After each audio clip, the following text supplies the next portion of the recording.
Hai, Assalamualaikum warahmatullahi wabarakatuh. Bertemu lagi di channel YouTube sederhana saya ini. Jadi untuk kesempatan kali ini, mari kita membahas tentang soal UP PPG untuk PGSD tahun 2021. Dan ini merupakan bagian ke-6. Nah, seperti video sebelumnya, tentu di video kali ini ada beberapa catatan yang perlu teman-teman perhatikan. Di sini catatan yang pertama, ini terdiri dari 10 soal. Kemudian ini materinya campuran, jadi ada beberapa materi yang saya sajikan di setiap nomornya itu ada yang sama dan berbeda. Dan tidak lupa mari kita berdiskusi ketika teman-teman menemukan ada jawaban yang salah atau pembahasan yang salah.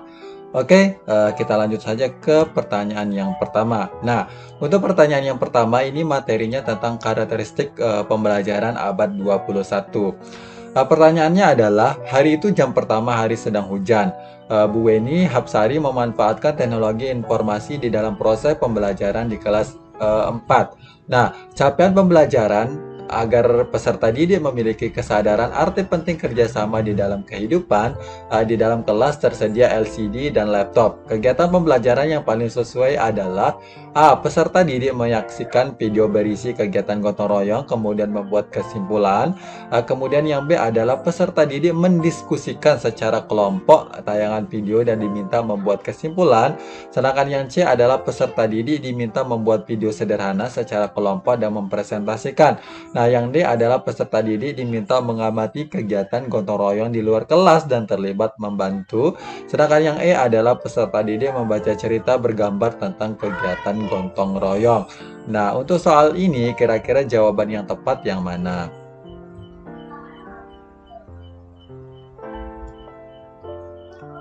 Oke, jadi jawaban yang tepat adalah yang B. Nah, untuk pertanyaan ini sebenarnya option yang perlu kita perhatikan itu maksudnya yang agak sedikit ada jawaban, maksudnya jawaban yang sama itu memang antara A atau B atau E. Nah, tapi yang E ini kan di sini kan yang pertanyaannya itu Bu Weni Hapsari memanfaatkan teknologi, sedangkan yang bagian E ini kan tidak ada keterkaitannya antara memanfaatkan informasi atau TIK yang digunakan oleh Bu Weni ini. Nah, jadi option yang A dan B ini kira-kira ini mana yang tepat untuk kita lakukan atau Bu Weni ini lakukan. Nah, karena ini A dan B ini memang Bu Weni ini menggunakan teknologi juga, tapi yang tepat memang yang mendiskusikan secara kelompok. Nah, sedangkan yang A ini sepertinya hanya sekadar menyaksikan, kemudian membuat masing-masing siswa membuat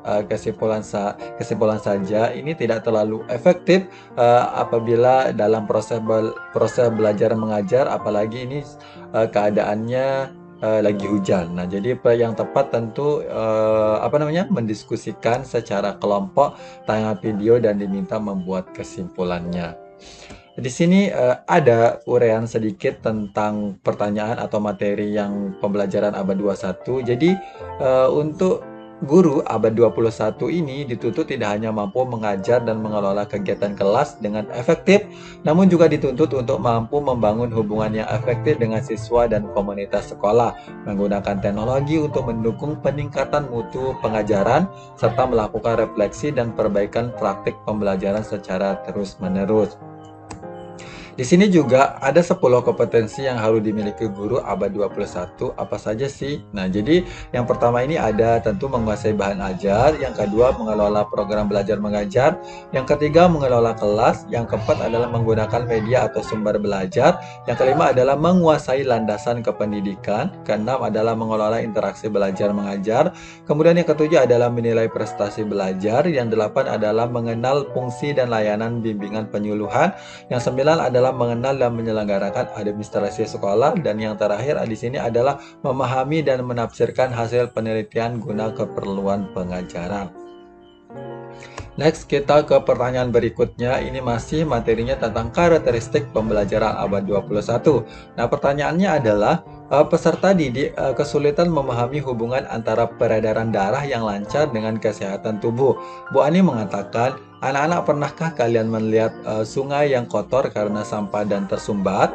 Apakah dapat mengairi sawah-sawah agar tanaman menjadi subur? Nah, pernyataan Bu Ani memperlihatkan salah satu kompetensi guru abad 21, yaitu kemampuan dalam hal A. Membuat padanan kata, sedangkan yang B adalah membuat analogi, yang C adalah menghadirkan contoh, sedangkan yang D adalah membuat metafora, yang E adalah melakukan eksplorasi. Nah, ini kira-kira jawaban yang tepat yang mana? Oke, jadi jawaban yang tepat adalah yang B, yaitu membuat analogi. Nah, jadi dalam situasi yang ini, ilustrasi soal yang ini itu sebenarnya yang bisa kita gunakan pilihan itu antara B dan C. Nah, tapi di sini untuk yang C itu menghadirkan contoh. Kalau semisal kita menyebutkan contoh saja mungkin ada benernya juga, tapi ini menghadirkan contoh. Jadi menghadirkan contoh itu kayaknya istilahnya kayak kita melakukan demonstrasi, tapi di sini itu yang tepat tentu adalah membuat analogi. Oke, di sini untuk lebih jelasnya kita bahas sedikit ya tentang hal semacam ini. Nah, perlu kita ketahui dulu tentang membuat padanan kata. Nah, padanan kata adalah persamaan kata atau biasa dikenal dengan sinonim.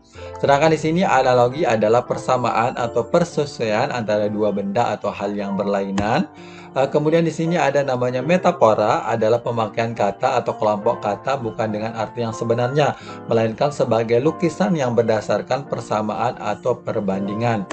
Di sini juga ada eksplorasi, disebut juga penjelajahan atau pencarian, adalah tindakan mencari atau melakukan penjelajahan dengan tujuan menemukan sesuatu. Oke, di sini kita kembali ke penjelasan yang di awal. Ini kembali kita tentang guru abad 21 dituntut tidak hanya mampu mengajar dan mengelola kegiatan kelas dengan efektif, namun juga dituntut untuk mampu membangun hubungan yang efektif dengan siswa dan komunitas sekolah. Jadi intinya guru abad 21 itu harus memiliki soft skill yang baik untuk dunia pembelajaran ya. Ya salah satu yang tadi yang ke-10 itu misalnya kita menguasai media, kemudian kita juga pandai beranalogi dan memberikan contoh-contoh yang lain. Itulah guru abad 21. Mari kita menjadi guru abad 21 insyaallah ya. Oke, kita lanjut ke pertanyaan berikutnya. Pertanyaan berikutnya ini materinya tentang regulasi terkait dengan profesi guru. Nah, ini pertanyaannya adalah peningkatan profesional guru telah diatur dalam Undang-Undang Nomor 14 Tahun 2005 tentang guru dan dosen. Nah, bentuk peningkatan kemampuan profesional guru yang dimaksud adalah A. Dalam pembelajaran, guru harus menggunakan kurikulum berbasis kompetensi ini atau KBK. Yang B adalah proses pembelajaran tidak lagi bersifat teacher central atau pembelajaran berpusat kepada guru.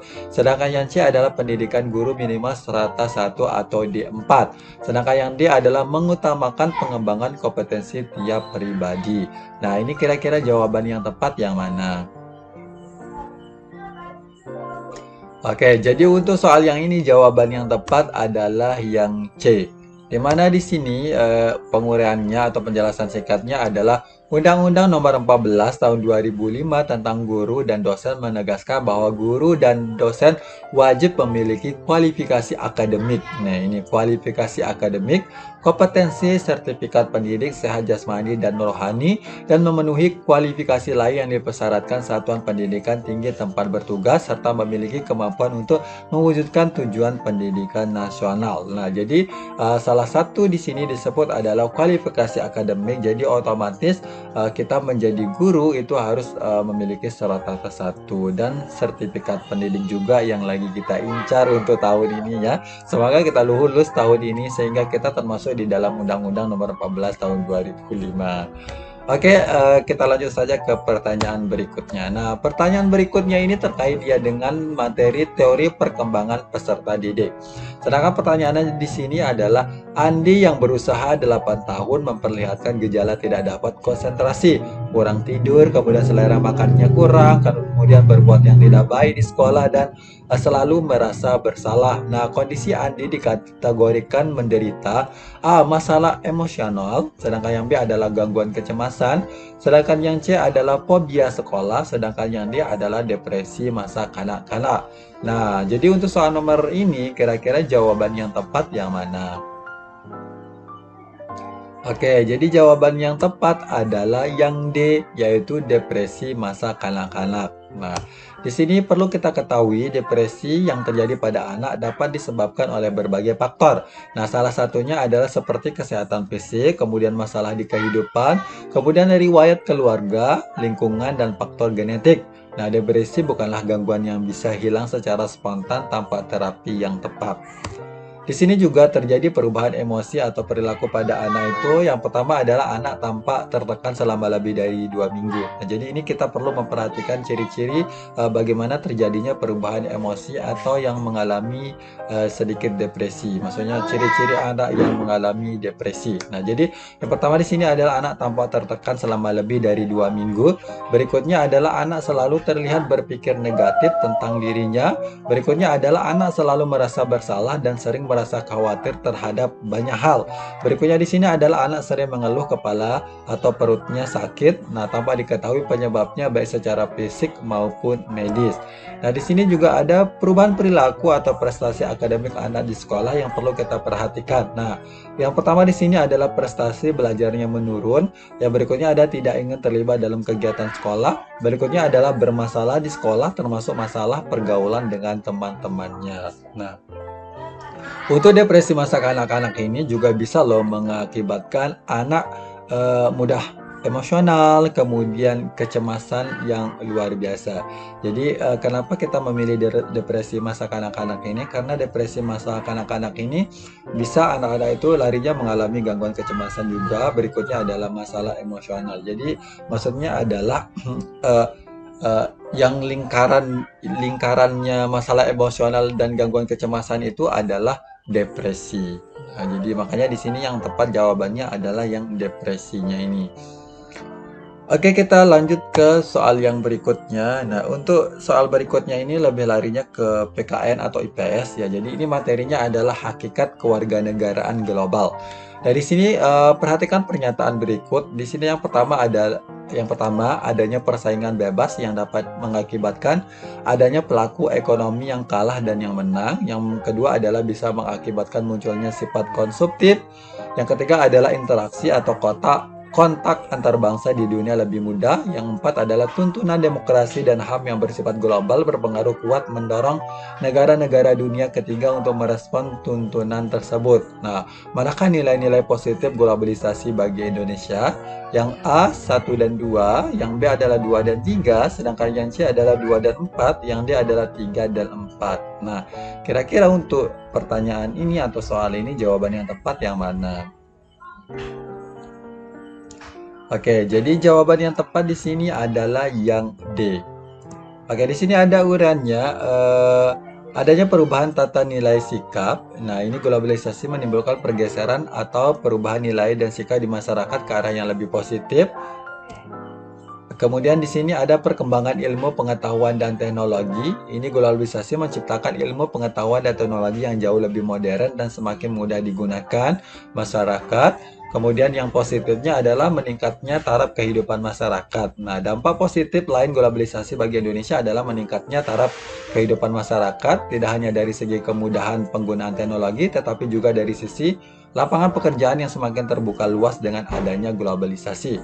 Berikutnya adalah mengubah etos kerja dan pemikiran masyarakat. Nah, dengan globalisasi, etos kerja dan pemikiran masyarakat mulai berubah. Contohnya sikap disiplin, kemudian menghargai waktu, berpikir positif, rajin bekerja, bersikap rasional, serta sportif. Dan ada beberapa dampak positif lagi dari globalisasi ini.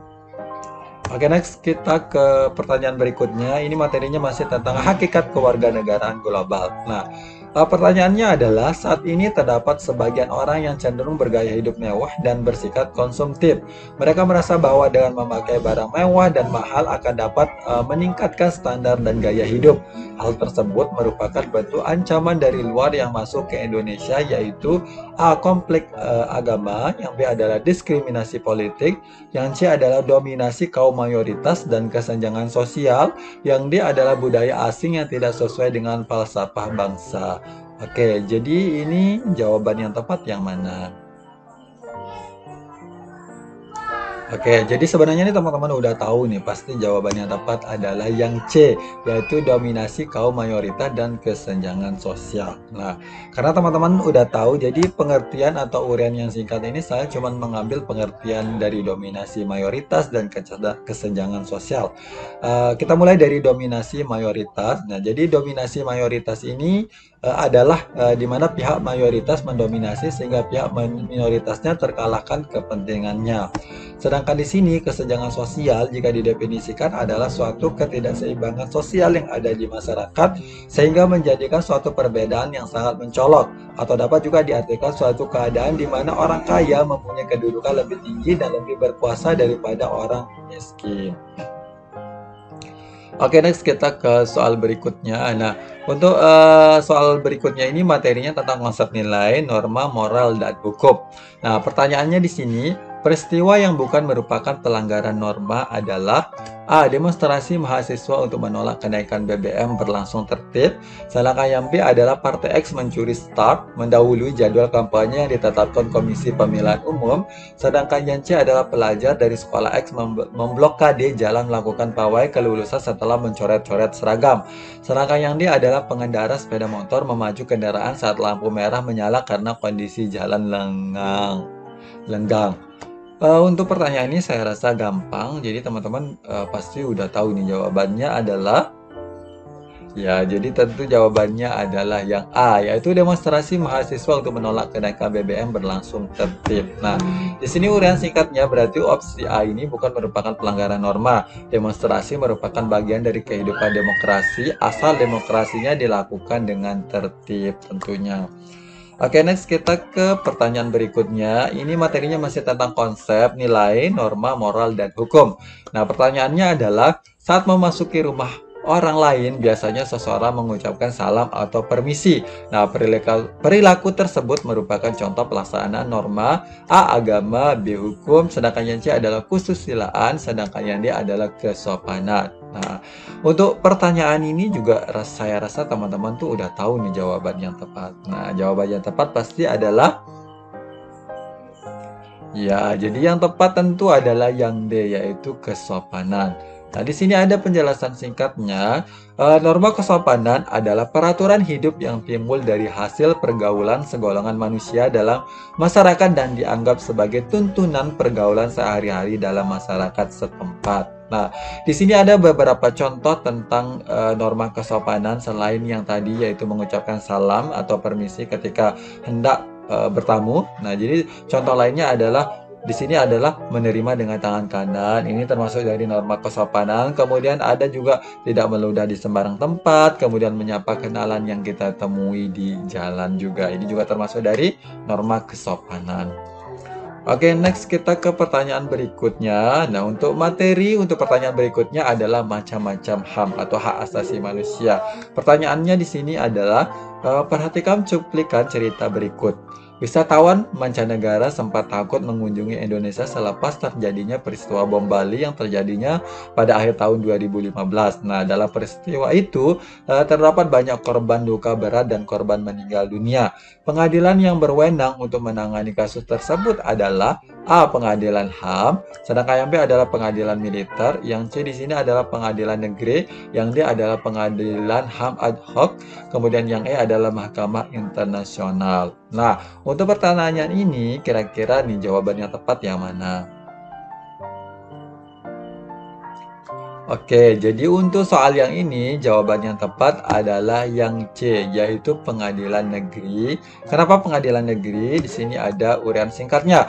Nah, jadi bom Bali itu merupakan kejahatan terorisme yang menimbulkan kerugian bagi orang lain, sehingga dapat dikategorikan sebagai pelanggaran hak asasi manusia. Akan tetapi, terorisme tidak termasuk kejahatan genosida atau kejahatan kemanusiaan. Kejahatan bom Bali termasuk kejahatan pidana terorisme. Dengan demikian, wewenang mengadili kasus bom Bali adalah pengadilan negeri. Oke, next kita ke pertanyaan berikutnya. Ini masih materinya tentang macam-macam HAM. Dan pertanyaannya adalah, perhatikan kejadian berikut. Yang pertama nih ada pembunuhan, yang kedua adalah pemusnahan, yang ketiga adalah perbudakan, yang keempat adalah membunuh anggota kelompok, sedangkan yang kelima adalah memindahkan secara paksa anak-anak dari kelompok tertentu kepada kelompok lain. Nah, kejahatan terhadap kemanusiaan ditunjukkan oleh nomor A 1, 2, dan 3, sedangkan yang B adalah 1, 2, dan 4, yang C 1, 3, 5, yang D 2, 4, 5, dan yang E adalah 3, 4, dan 5. Nah, untuk pertanyaan ini, kira-kira jawaban yang tepat yang mana? Oke, jadi untuk pertanyaan yang ini, jawaban yang tepat adalah yang A, yaitu 1, 2, dan 3. Di sini ada uraiannya yang singkat. Ya, jadi kejahatan terhadap kemanusiaan merupakan salah satu perbuatan yang dilakukan sebagai bagian dari serangan. Nah, kejahatan tersebut ditujukan pada nomor 1, 2, dan 3. Sedangkan yang 4 dan 5 ini merupakan kejahatan genosida. Oke, terima kasih sudah menonton video untuk bagian ke-6-nya ini. Kurang lebihnya mohon dimaafkan. Sekali lagi mohon dimaafkan. Jangan lupa memberi kritik dan saran. Wabillahi taufiq wal hidayah. Wassalamualaikum warahmatullahi wabarakatuh. Bye-bye.